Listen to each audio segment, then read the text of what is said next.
Hey, Mark Willie. I have my own beard, man. Dave, you look ready for Friday. Holy shnikes. I got tired of having no hair, so I figured I'd get me some.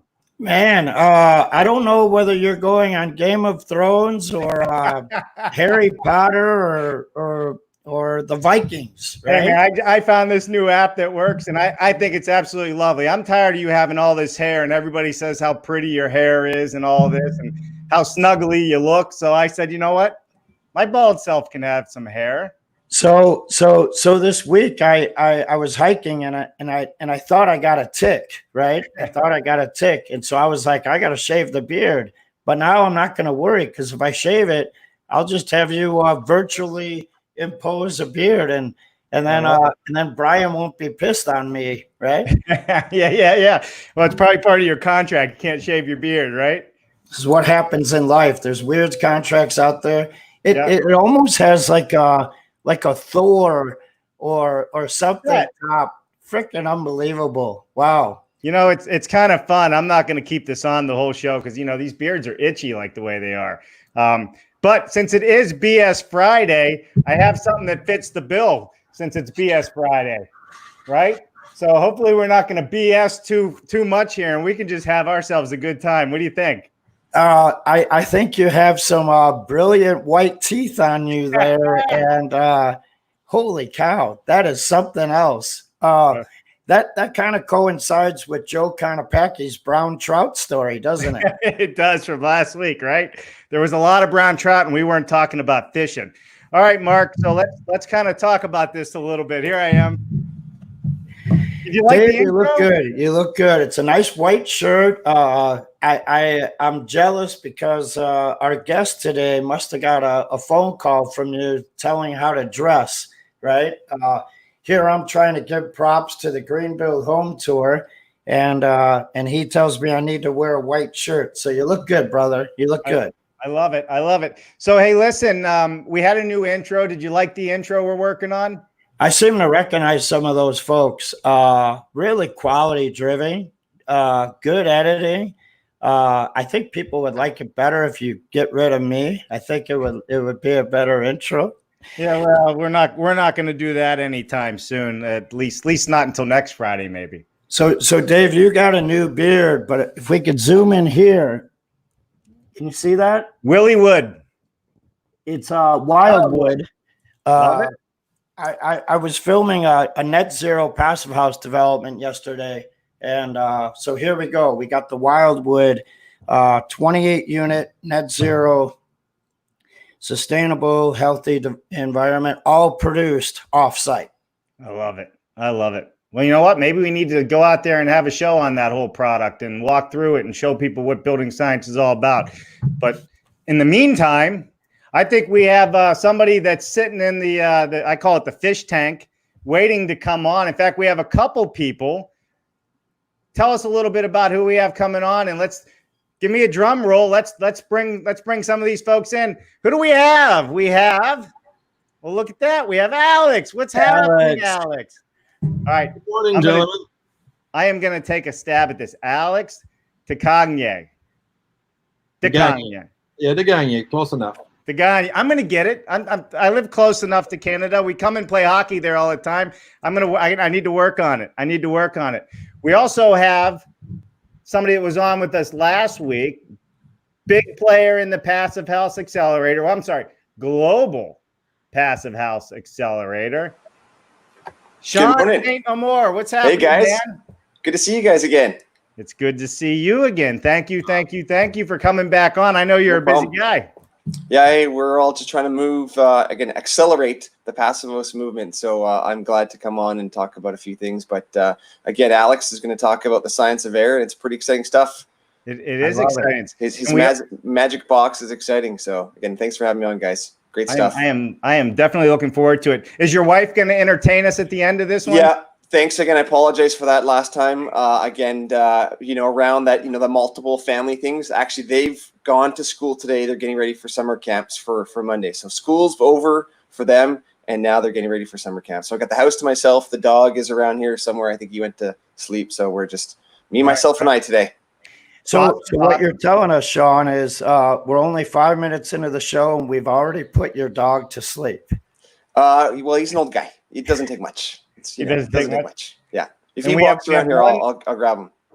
Yep. And we have one other person getting ready to join us as well. Should we bring him in just to say hello to get the show started? Yeah. Where did she go? Let me see. There she is. Hey, Prudence. Hey guys, how's it going? Hi, It's Prudence. going well. How are you? Good. I'm Yeah, hearing yeah. an echo. You're getting a little bit of an echo on your end? I am. You sound perfect on this end. All right. Well, I can tolerate it. So what the tides might have shifted. If you were on last week, there'd be 3 of you calling from Canada, but it looks like the tides have shifted. They have. I'm in California now. Oh, California. Well, good. Yeah, And that's right. So what is it, 9 a.m. in California right now? Not even. It's Yeah. not even 9. You guys got me up early. It's 8:18. Love it. Well, hey, good morning to you. You got your coffee? I do. I got it. Perfect. All right, Mark. So we're going to jump into this today. We are going to talk about the science of air, which is kind of a continuation of some of our last conversations. But I think this whole thing with Alex is going to be a lot of fun. So Prudence, I'm gonna put you right over here for a moment and bring you back in. And I know Sean, I'm going to bring you back in a second because I want Alex to give us his background. Alex, tell us a little bit about who you are, where you come from. And I don't mean your mom. I mean, like, what got you into this industry? And then I know Mark's super interested. Well, you could go there if you wanted to, but I highly suggest it's a kid-friendly show. Tell us how Minotair started. So let's listen to it. Go ahead, Mark. You got something? yeah. So personally, I grew up 6 miles north of Vermont in a mountain region called Mount Sutton, which is a ski resort. And I partly learned my English listening at WPDZ, Plattsburgh, Burlington, New York. Listening at Sesame Street to learn part of my English. And I'm from a family where my father was a businessman. He was a real estate developer and was also a excavation and landscaping contractor. And so I learned the basic of construction when I was young. Later, when it was time to choose a field of study, I wanted to do everything but just like my dad. So I've done other stuff. I did a lot of. I was working in sales in different areas, but when I was in my mid-30s, I went back to school and I got 2 college degrees, 2 A.E.C. diplomas up here in Quebec. One is in the building and renovation of buildings, and the other one is in inspection of buildings. On top of that, I had some courses in HVAC, and I had a great career working for great organizations, luckily multinational firms. One of them, Fantech, part of the Systemair group from 2006 and 2009. Systemair is one of the largest manufacturing groups in the world, making HVAC equipment, mostly in ventilation. Actually, the founder, Gerald Engstrom, invented in Sweden in early 70s, the ducted inline fan.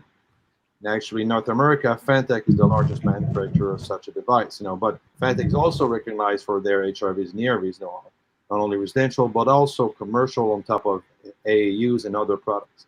So I climbed the ladders, with different organizations. And in 2015, in fall 2015, I met Carl Audet. So Carl is the founder and or CEO and lead engineer of Minotair, he designed a unit for himself because he was dissatisfied with HRVs and ERVs bringing moist air in the summertime. A lot of people think that an ERV is capable of removing enough moisture in the summertime. It is not true.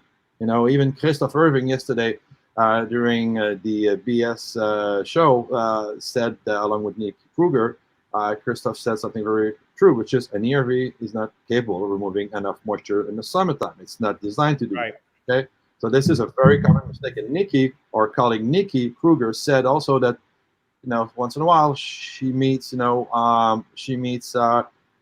green builders, and they tell their customers to shut off their ERVs during the summertime. Well, there's a long way to go. Anyhow, so fast forward. So I've been working with Minotair since early 2016 as VP of Sales and Marketing, and also one of the two owners. And as such, pushing the envelope, with fresh air appliances, and we're going to talk about that later. But this is who I am. I am based here in Montreal, where the sales office of Minotair is. Actually, I am in the Fantech studio working. This is why you are seeing, partly, a demonstration rig behind me, because this is where we do, Zoom video live demonstrations, and it goes pretty well, surprisingly.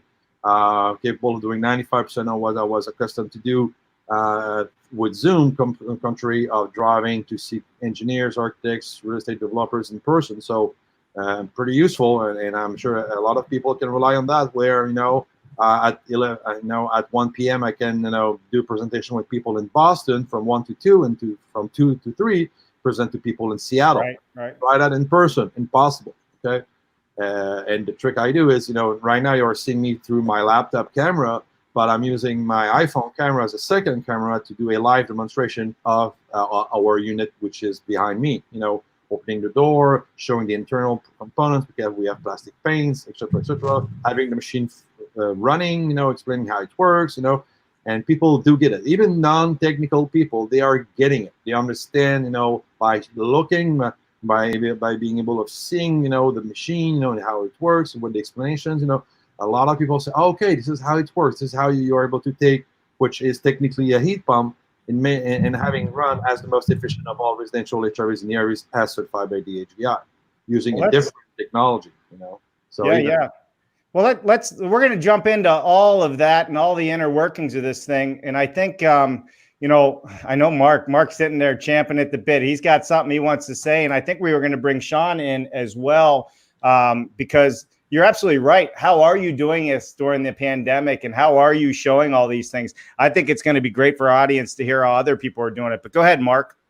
Yeah. So I've been blessed to know Alex many years. We actually met outside of his trunk on a side street of Chicago, and he had the unit in the trunk, just popped right out, and we spoke for 2 hours straight, right? So I was blessed to meet and learn about the system.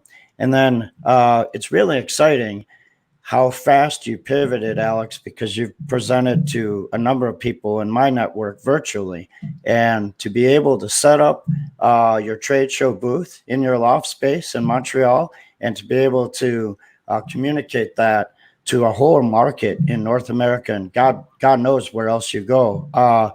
That's really slick. It's very smart, right? Because you're live and you're present in people's homes, because they're not at work. And while you're not traveling, you're virtually traveling. So my hat's off to you, my friend. Yeah. Thank you very much. Virtual traveling. We almost need to put you in a spaceship on the next show. Yeah. We can do that. Well, let's bring in the famous, infamous, gonna be famous Sean. Sean, come on in, man. How you doing, buddy? I'm excellent. Thanks, guys, for having me. And again, Alex's system is fantastic. And so if you haven't seen it, get connected, get him to do his virtual show, because his magic box is pretty sexy. So everyone, contact Alex. The magic box. I'm going to write that and put it up there. We gotta put, I love that. I love the saying magic box. Sean, just so everybody knows, because what you do is a really, really important thing. And you run, or coordinate and run one of the largest groups that I've ever seen on Zoom calls and globally with Global Passivhaus Accelerator. Can you, I'm only going to do this because I think it's a good plug, and I want people to tune into what you're doing and what your group is doing. And I know Mark's a big player in that, and Alex and everybody else, but to deliver the amount of knowledge that you guys are delivering on a weekly basis is absolutely amazing. And you guys have top speakers on. So go ahead, give yourself a little bit of a plug on what it is you guys do. I think it's great. Thanks, Dave. So the Passivhaus Accelerator features global Passivhaus happy hour every week on Wednesdays, and depending on your time frame, it could be Thursday mornings if you're in Australia, New Zealand, or a late night if you're in Europe. And so what we try to do every week is bring a Passivhaus project that is either in development or has been finished up to talk about the details, talk about the successes and challenges, and then have a lot of time discussing it. And so I organize the pre-show, and then every event needs to have an after-hour party. So I take care of the fun stuff, and we have two great hosts, Monty and Prudence, that just do a great job of delivering the great the program. And I'm just really glad to help out. And so yeah, we're into week 15. So global Passivhaus happy hour, and again provided by the Passivhaus Accelerator. So great stuff. Yeah, this week we had Jonathan Arnold talk about which will be the largest residential Passivhaus project in North America, 276. And it was great to have a developer on, and how, that's what we really need to do, is convince owners and developers to get on board. And he got on early enough and is delivering an amazing project.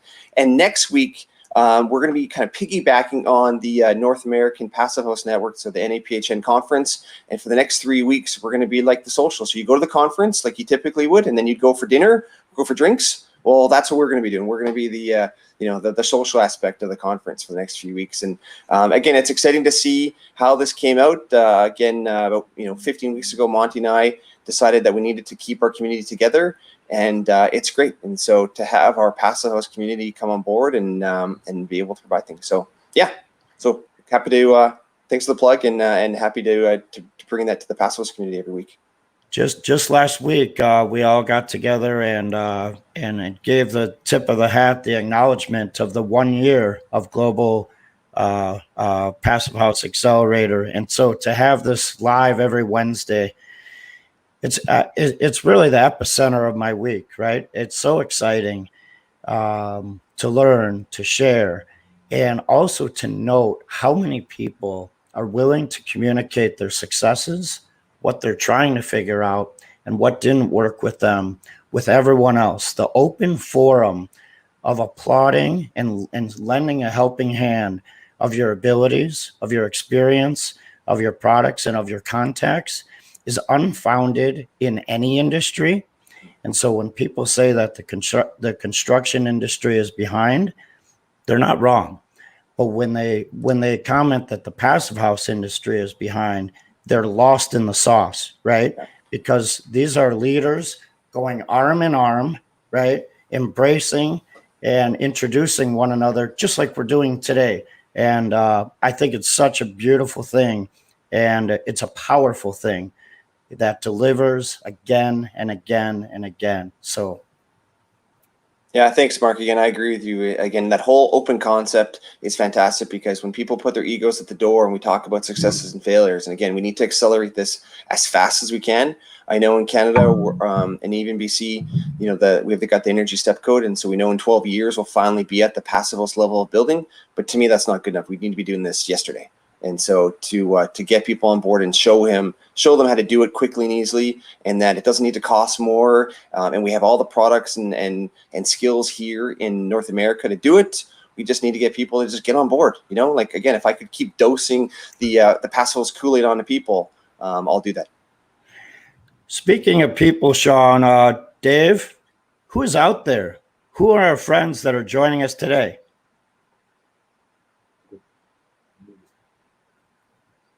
Oh, You're muted, Dave.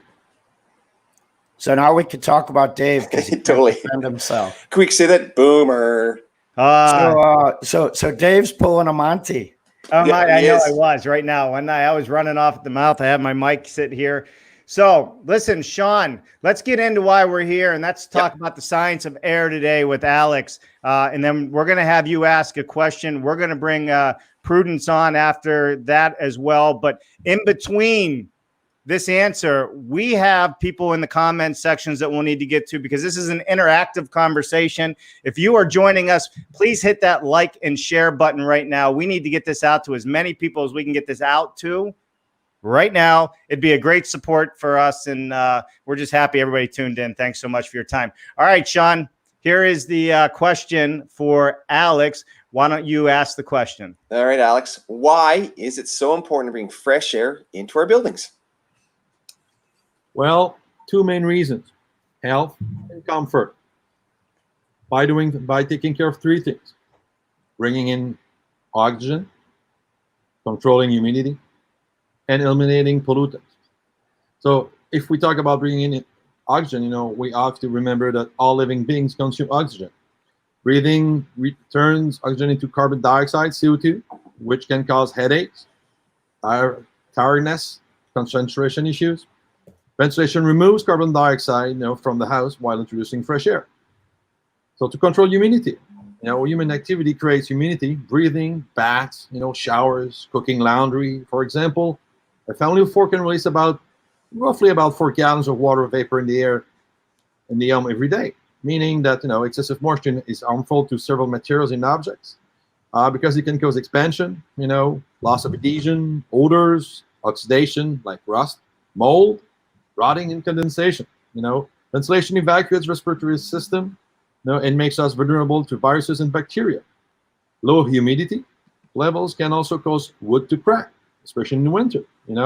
A problem that we have mostly in northern part of USA and of course in Canada. And according to ASHRAE, ideal humidity level is somewhere between 40 and 60, or 35% if the outside temperature is close to -4 Fahrenheit or lower. Okay. And number three, like I said, the importance to eliminate pollutants. Odor, smoke, aerosols, solvent, and glue fumes, pollen and mold spores, are all pollutants that we should, be evacuated to reduce the risk of contracting respiratory allergies, which can cause rhinitis, asthma, bronchitis. Ventilation also reduces the risk, of exposure to radon, which is harmful, and colorful, but still, can give you cancer.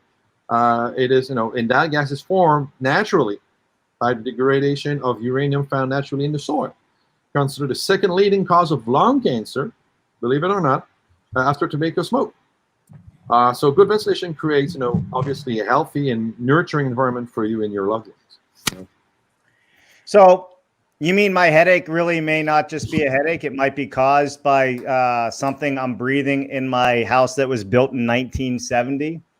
It is quite possible, so depending on the sources of the pollutants, and the of the weak quality of the ventilation, if you have some ventilation, and if the filters are changed regularly, etc., etc. So it's so basic. We take for granted the fact that we breathe. Actually, we all breathe without thinking about it. It's done totally automatically. Okay. But the thing is, we can live 30 days without eating. We can live, 3 days without drinking any liquids. But try to live without breathing for 3 minutes. Do you want me to do that right now? Yeah, give Mark. Mark, you right hold your breath for 3 minutes, and we'll time you. Yeah. So I'm counting. But seriously, we take that for granted. We don't think about it. It's automatic, but it's more important than ever. Especially that even regular codes around North America ask for more and more tight houses.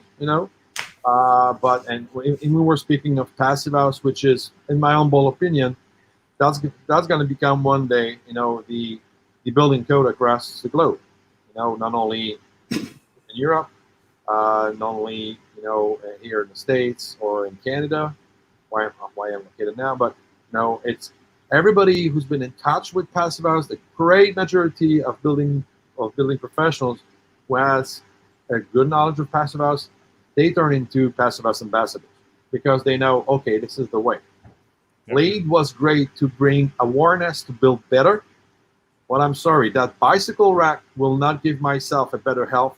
Yes, if I bicycle I'm a vivid cyclist myself, but the bicycle rack point, I don't remember how many points it will give you in the LEED schedule, but I have a problem. But and we need to keep our eyes on something. The vast majority of passive house professionals were the LEED professional. They continue to believe in LEEDs in many ways, but they do incorporate Passivhaus techniques, because it is from a building science standpoint, it is clear that the Passivhaus recipe, if you prefer, is by far the most efficient one, and definitely the shortest route to go to net zero. Because net zero is, from a marketing standpoint, being myself a VP of sales and marketing, net zero is such a catchy phrase, such a catchy expression, but I can take a 1960 bungalow, put 60 solar PV panels in the back to create electricity, and have a net zero house. But I still have a old house, leaky bucket in terms of energy efficiency. So this is why when I hear people, well, we're gonna build according to net zero. Net zero is not a standard. Net zero is not a way to go. No, well, net zero is a goal. It's an end result. So I think us, building professionals, it's really more important to, to say, yes, net zero is a great goal. My upcoming house will be net zero, probably net zero positive, okay? But I'm going to do it Passivhaus because I know that it is a proven, backed by science way to build any kind of buildings, in the most efficient way possible. Okay, so actually, if people say, "Well, does it work?" and I'm from Quebec, I live in Montreal, and even here in Quebec, I have a hard time with people. I used to be the vice chairman of Quebec Passivhaus Group, who promotes Passivhaus here in Quebec, and I've got people say, "Well, it's hard here because it's a cold climate, blah blah blah." Well, thing is, it's not that hard. It's just that some people are lazy here in Quebec, unfortunately, because the construction industry is very conservative. Yeah. My father was a builder, so I am entitled to bitch about some of our peers who unfortunately say, I'm doing the same thing for the last 35 years. You will not tell me how to do things. I always say, okay, so let me ask you a question. Do you have a phone? Is your cell phone from the 80s? Of course not. No, and your car, do you have, what's in your pickup? Oh, I've got a huge touchscreen, and I've got a GPS, Apple CarPlay. Alex, you're not passionate about this at all, are you? No. Yeah, I can't tell. I think we're going to have a new T-shirt here that says, "It's not hard. You're just lazy." Yeah. Well, we got a lot of show to get through, and I want to really focus on the air quality and the things that we're looking at. And it's not just Passivhaus. Our whole industry, whether you're going to build Passivhaus or not, hasn't changed. It's the same thing, whether it's your Passivhaus, taking it to that next level, but just the general contractor on the street that's been building, like you said, is back as far as his grandparents. They haven't changed anything. They use some different products, maybe some better house wrap or what have you, but it's a story that's similar throughout the whole industry. Yeah. All right. So, Sean, why don't you introduce Prudence, and let's bring Prudence into the show here. Prudence is a fantastic, amazing lady, and I've got to really get to know her with the Passivhaus Accelerator with our global Passivhaus Happy Hour. She's the co-host, and again, been involved in Passivhaus for I think over a decade, and involved in probably every major project in the U.S. So. Very exciting to get to see her and always get to catch up with her. I didn't know about this. This is interesting stuff. First career as a professional modern dancer. Interesting. I like this one. Was a psychedelic trance DJ for 10 years, and so spent many September at Burning Man. And her preferred mode of transportation is a fast motorcycle. And I got an email this morning that I think there's a fan club being started because someone saw her on Wednesday, loved her, and said, "How did she become so smart in Passivhaus? I want to follow her, learn more, and we'll find out next week when she's on." So Prudence, always great to see you. You're an amazing lady in the Passivhaus world, and we're so lucky to have you. Awesome, Sean. Thanks so much for that introduction. We'll catch up with you at the end. All right. All right, Prudence, guess what? The showroom floor is yours, and you need to, first of all, I want to understand all these different things that Sean just mentioned, right? So the fast motorcycle stuff I got. That one's easy to get, right? Tell me about the DJ stuff, and then and I want to hear about this for 10 years. What did he call it? Psychedelic trance DJ. Yeah. And you got to play you got to play some of that for us. So it's an acquired taste for sure. Well, it all comes back to the fact that I'm a spaz at heart, and I mean that in a good way. I just get passionate about so many things, and I'm a little bit of a deep diver.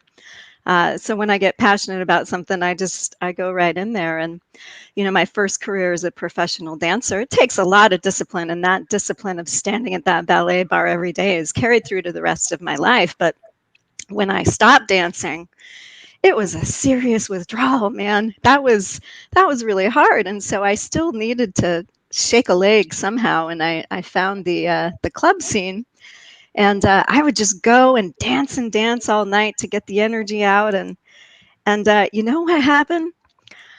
All these like 20, 30 something white dudes behind the DJ booth, they just weren't doing it right.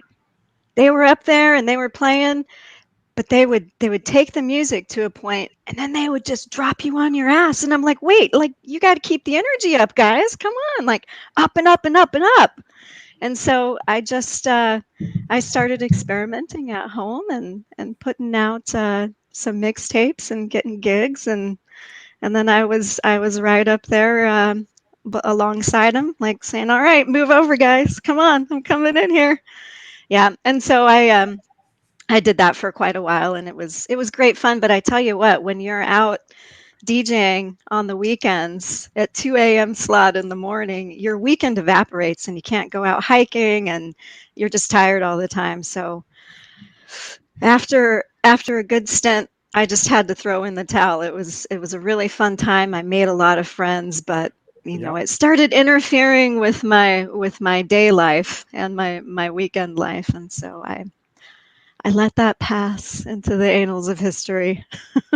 Tell us a little bit about what you're doing now, and then we're going to hop back into our conversation on air. And when is the next party we're going to? Because I have a feeling you'll probably be able to show us some things that I've never known before. I don't know. Once we don't have to do physical distancing anymore, I think we should have just a huge party. I'm really looking forward to that. Yeah. Psychedelic BS party. What do you think, Mark? I'm game. We might have to do it virtually, like the happy hour, right? Virtual rave, I guess, right? Yeah. So give us a quick background, and then we're going to hop into some questions here. So the through line in my life, a lot of people ask, well, how did you go from being a professional dancer to working in building physics? And it really is physics. That's the through line. And one of my favorite quotes is, physics has no ego, and it doesn't lie. And so, really, in a way, I see what I do as being an energy worker for buildings. When I was a dancer, I was working with energy flowing through my body, the energy of the music. And now it's the same thing. It's applied physics. It's the laws of nature, but it's how it moves through buildings and how it interacts with us as humans. And if nothing else, I consider myself a constant student, humble in terms of learning the laws of nature and the refinements of those. We don't have all the answers, but every day I wake up and I want to learn more. And so I am on a lifelong journey, and Passivhaus is sort of the cornerstone of that for me. But of course, it leads in many different directions. And the science of air is definitely something that I am very interested in, and which is crucial to all of this working together so that we can live and breathe and be productive and creative and revolutionize our industry. I love it. All right. So before we get into the next question, Mark, why don't we get through some audience hellos real quick? You good with that? Yeah, let's do it. I love it. So who do we have first? Hey, good morning. We have Rick Hawkins from Atlanta. What's happening, Rick? Always appreciate the support. Listen to this. We got Alistair Sawyer coming to us from Vietnam. What's up, Alistair? How are you? You're becoming a regular starter. Love it. Anthony Goudet, favorite show of the week. Jonathan Taylor, Catherine Sullivan, Daniel Piers. Thanks for tagging your friends along, Anthony. Yeah. Friday, brother. Love it. Well, you don't know who this guy is. He needs no mention. Good morning, Jerry. Oh, he got it wrong. Good morning, gents. He corrected himself. Love it. Shane McNutt, good morning, guys. Dave Cooper I talked to Shane earlier and I said, I got some surprises for Mark this morning with my Viking helmets and what have you. So love that. And we have Audrey kicking in this morning. What's up, Audrey? Haven't seen you for a while or heard you. We got to talk. Is there a simple system to assist with radon in older homes? Colorado homes have high levels in the soils, so we put in small systems that are installed separately. Is there a better system you suggest looking into for this state? That's a good question. So why don't we answer that real quick, and then we'll get back into the other questions. I love it. Thank you, Audrey. I would say the short answer is mitigation, right? If you could first channel it and give it a pathway out, that would be great. On top of it, it's very important to continue to bring in the fresh air, because it's one thing to mitigate what's entering the house, but it's always important to bring in that fresh air, regardless of knowing whether you have a radon problem. In Chicago, we call them sub-slab depressurization loops. And that's a hint that it's getting the radon out. And you could also connect that with a powered system, right, to pull it more effectively. Is that in line with what you would say, Alex or Prudence?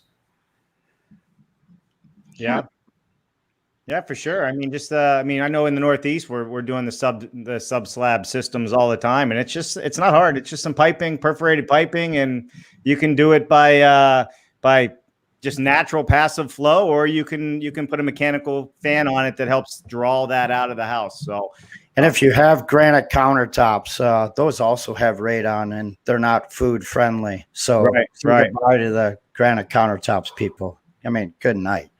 Love it. All right, Prudence, here's your question. Then we're going to put it up here for Alex. All right, Alex. Hold on. Oh, Before you do that, I think she has another question. Oh, I think she has another question. I have another question. All right, so Alex, do you know the story of the half man, half beast monster that was trapped in the labyrinth and fed with maidens and youths? That's the Minotaur. That's right. Okay, so in that story, which one of those characters are you? Are you the guy who built the labyrinth? Are you Theseus who killed the Minotaur? Or are you the youths and maidens that are fed to the Minotaur? Or are you the Minotaur? Oh. So everybody froze for a few seconds. Everybody seems to be back. I have to sacrifice myself, and because the company's name is Minotair, because we and it was influenced, as you can imagine, by the Minotaur. When Carl, my business partner who founded the company 7 years ago, he had like 2 minutes to found a name to the company. At that time, in his mind, the product was 2 products in 1. Now we say it's 4 products in 1, but that time in his mind was 2. So he had that idea of Minotaur. So this is how we got the Minotaur. So I have to sacrifice myself and choose the Minotaur. Nice. You know what? That is absolutely a brilliant play off the name of Minotaur. That was pretty good, Prudence. I honestly, we're hanging out.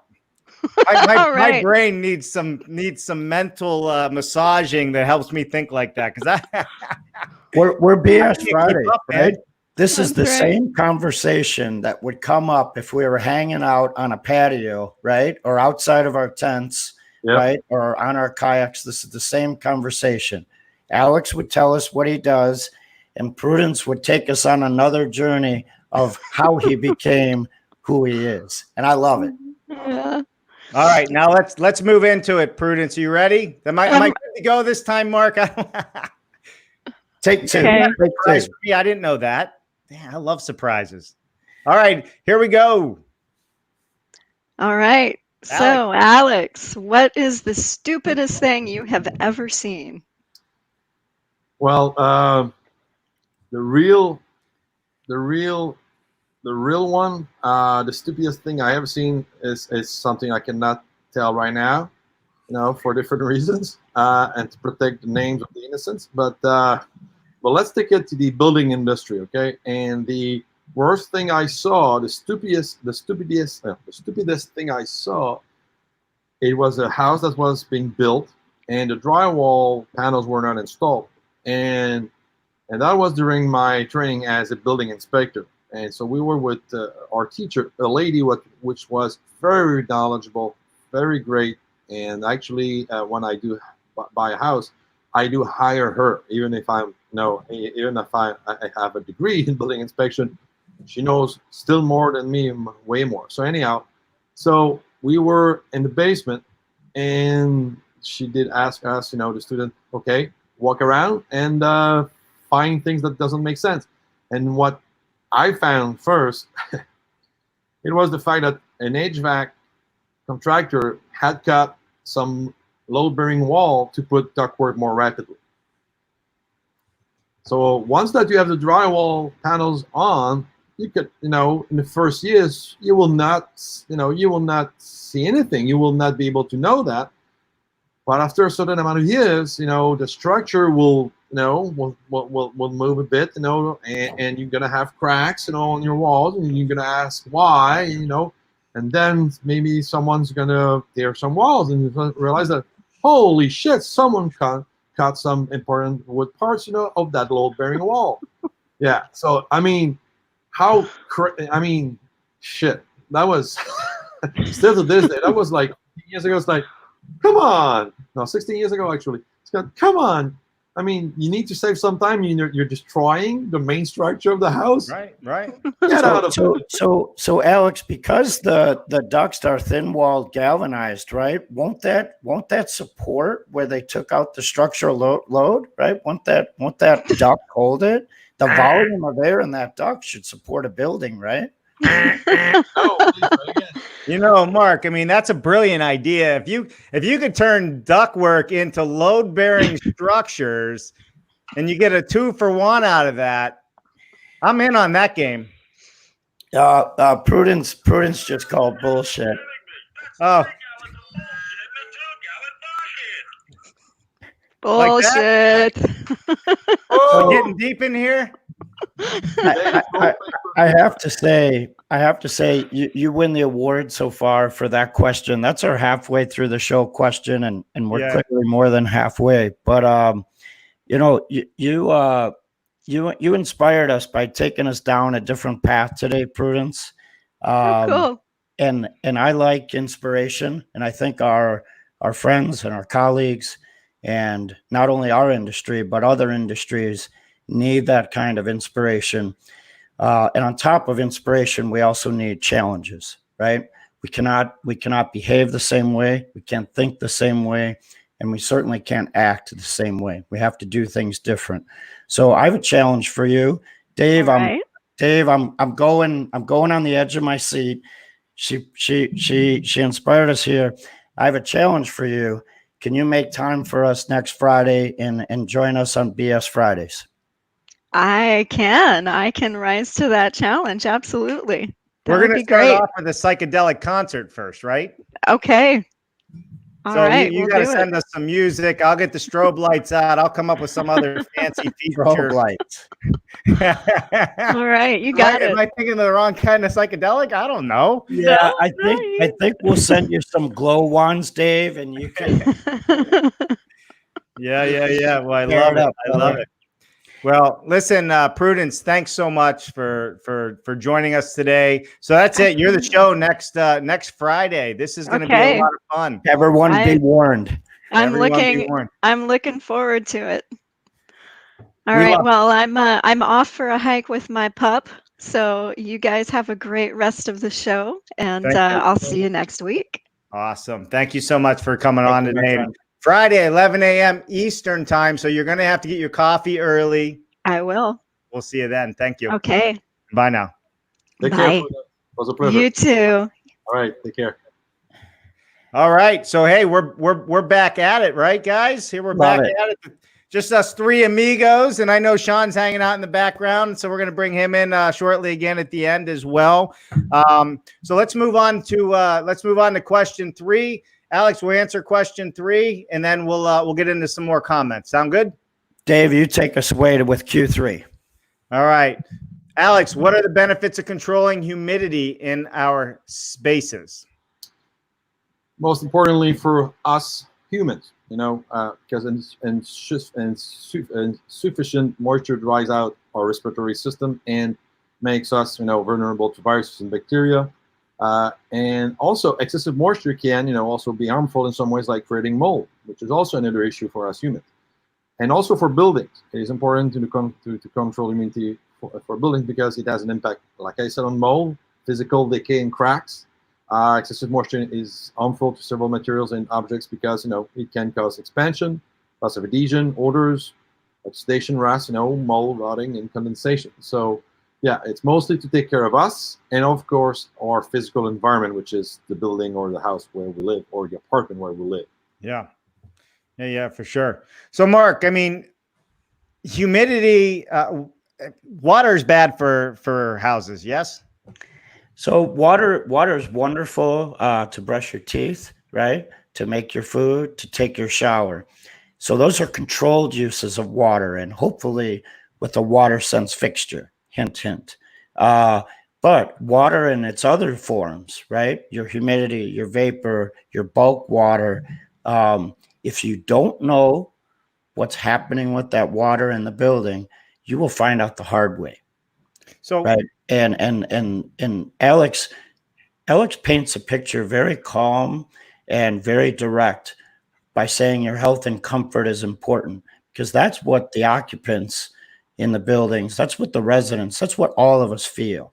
And so he's in line with that, and he's in solving that solution continually.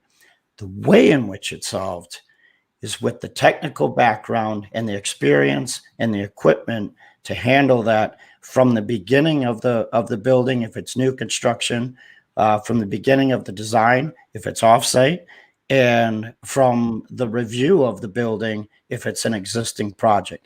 It's all designed from the beginning moving forward. It's integrated. It's a natural part of the process, and it's an essential part of the enjoyment for so many years to come.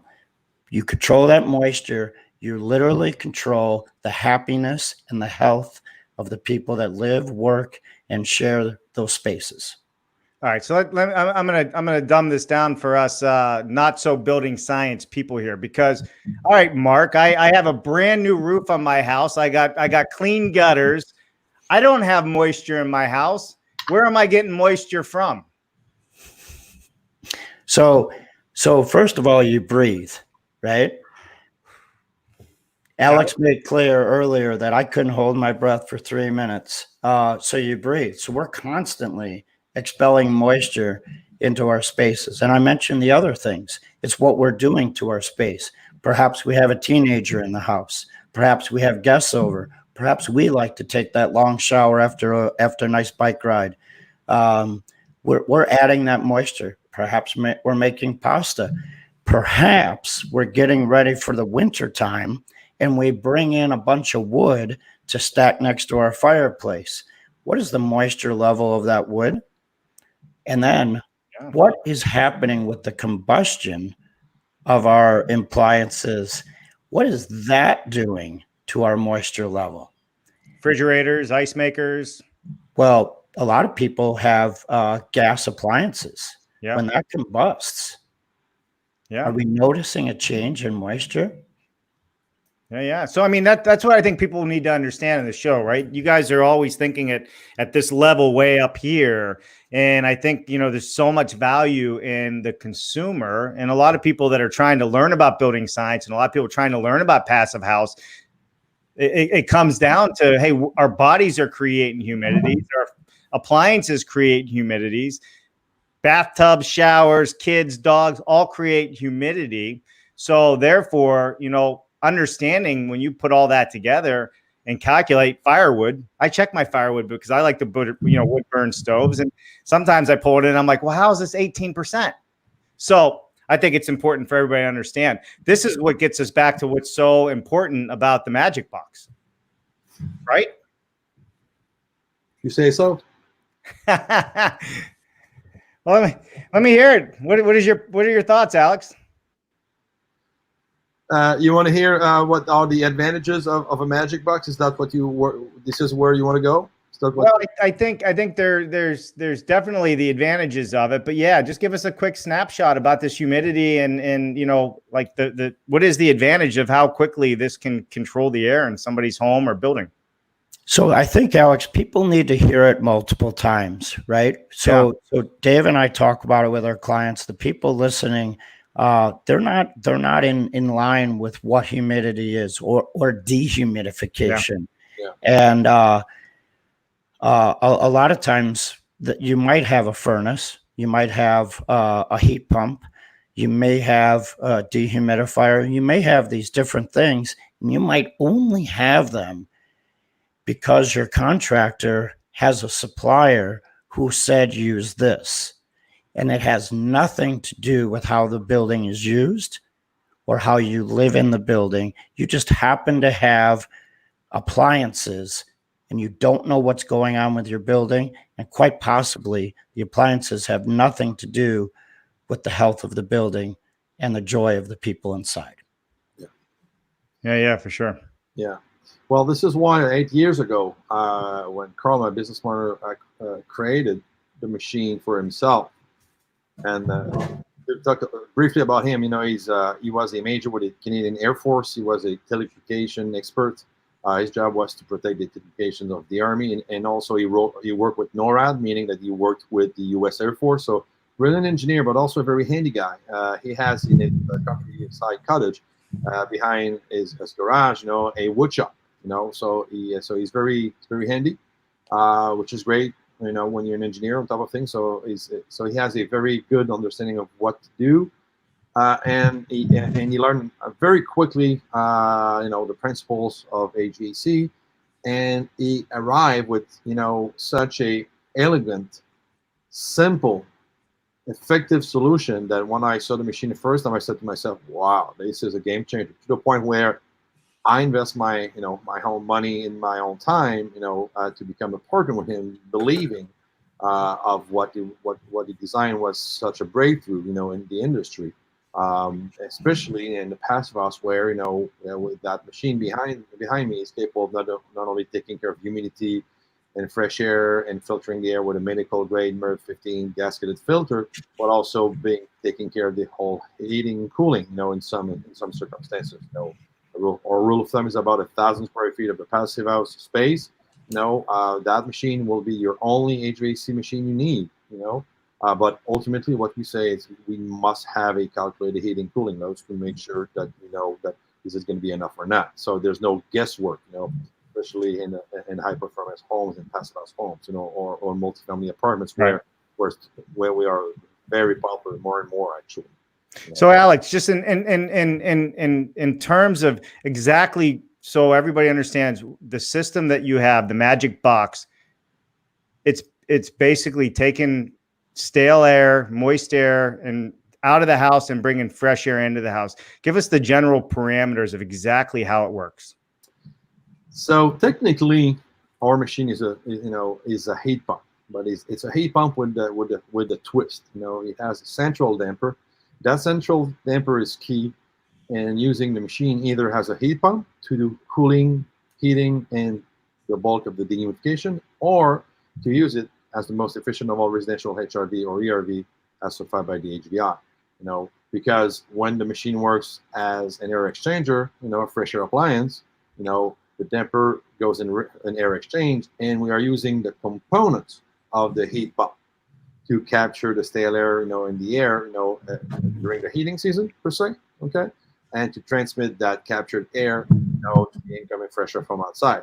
We also are able to capture the heat from the moisture, so the latent and the sensible heat sources are captured by one of the two coils, and by refrigerant, we are bringing that heat to the second coil, and that second coil preheats the air from outside, and we have a third heat source, which is the work of the compressor, which releases about 1,000 BTU. So we have 3 heat sources compared to 1 if we compare to a regular machine. So that being said, so the machine behind me, is the lung of your house. It is the best set of lungs for your house. So bringing fresh air in, get it, and sucking the indoor air where you have your pollutants in, out, in a balanced ventilation way. So if you pull, if you pull 100 cubic feet per minute of air, you're going to bring back inside new air from outside, all the time. That air is filtered, with two sets of filters, a MERV 8 filter plus a MERV 15 medical grade filter with a gasket. We're the only manufacturer in the residential sector to have such a high filter with a gasket, okay, and plus of that standard. So we are filtering the air 100% of the time, independently if we are in recirculation mode, which is the heat pump mode, or if we are in air exchange mode, fresh air mode. We are always filtering the air entering the house, okay, with that dual filter. So this is the highest ratings you can get actually in our industry. So let me ask you this real quick, and then we'll get to the next question. So when you're bringing this fresh air in, you live in Canada. Does it warm the air up to the rest of the house? I mean, nobody wants to suck in, -5 degree air in the wintertime, do they? You are absolutely right. So when we say that we have the most efficient of all HRVs and ERVs according to the HVI, you have, when you are a serious manufacturer like us, you have to send your machine to, there's one lab which is called Exova, and they test under a standard called CSA 439. CSA is the UL equivalent here in Canada. Actually, both organizations do work together. Yep. So you have to have your unit tested by the third-party lab, Exova, under CSA 439. And once that you have the lab report is sent by Exova directly to HVI, which is the Home Ventilating Institute, and they are headquartered in Colorado, near Denver. And they take the numbers and they put it on their website, and we have the right to put those numbers and with their logo. We're not paying a fee, of course. But that being said, to give you a very clear example to understand, if we move 100 at 32 Fahrenheit, freezing point, if we move 100 CFM of air, we expel that outside and we bring the equivalent amount, 100 CFM of fresh air inside the building. Mm-hmm. If it's 72 Fahrenheit indoor, the temperature of the incoming air that was outside at 32 is entering your house directly at my machine at 102 Fahrenheit degree. So this is the science of air. And by the way, this is our slogan at Minotair. Minotair, the science of air. So and how can we have warmer air, 102 instead of 72? It's like I said, we do work with 3 heat sources. We capture the heat from the stale air, the heat like anybody else, plus the heat from the moisture, which is unique to us, kind of, and also the extra 1,000 BTUs from the work of the compressor. So those 3 heat sources combined, they do add up, and this is how we are able, even at freezing point, to help heat the house when we are, where we do help the house to breathe, So this is why that machine is kind of the Tesla of fresh air appliances. Okay? Yeah. Well said, Alex. Those certified numbers, again, those numbers are not from us. Those numbers are certified. Third party. Yeah, third party, and this is why, we are proud to say that, and based on facts, based on science, that, we have the most efficient of all fresh air appliances in North America and probably in the world, but we'll stick with North America because, CSA 439 is a standard only used in North America for now. Beautiful. Thank you, well, Mark. That's a perfect lead, and let's get into our last question. Then we'll look at a couple more comments just came through, and then we'll bring Sean back in, and we'll do the quote of the day. How's it sound? Sounds great. All right, so let me put it up here for you. Last question. Okay, Alex, we're running over on time, so thankfully this one is a quick and easy one for you, but it's also a very beneficial one for the audience. When you're designing spaces to be comfortable, to be efficient, the size and the placement of mechanical is important, and yours does not use ducts in many instances, but it does when needed, and it also doesn't require any gas. So it's very versatile in its placement and size. And excuse me, I wanted to ask, how has the compact all-in-one design helped builders and developers? Take it away, Alex.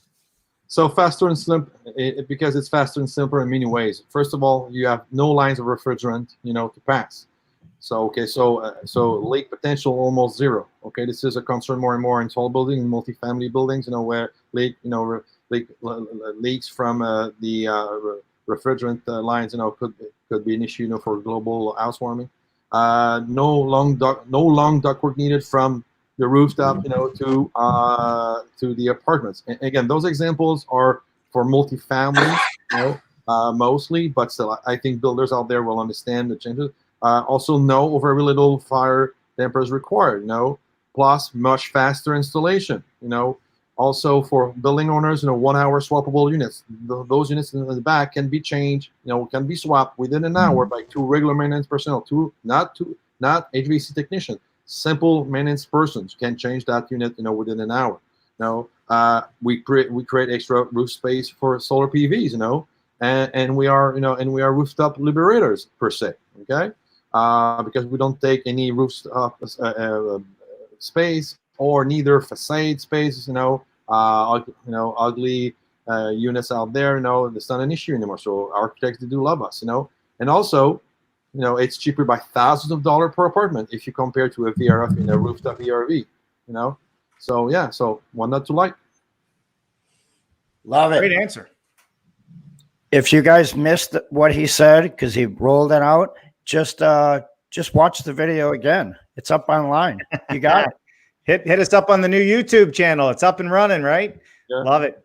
All right, let's why don't we bring this Sean Saint Amour back in? I just like this guy. I don't know if why, but I do. He's a cool guy. He is a cool guy. He's a genuine guy. Great All stuff. right. Hey, So everybody. we are over on time. We're an hour and 5 minutes already. Can you believe that? Such And a we good started show. late because we had some glitches with LinkedIn. So Sean, why don't you ask this question to Alex? Alex, what is your favorite quote, my friend? Well, I think my American neighbors and friends and colleagues are gonna love it. So in your dollar bills it says, "In God we trust." Well, my quote is like this: "In God we trust, the rest pays cash." The God we trust, the rest pays cash. Another T-shirt.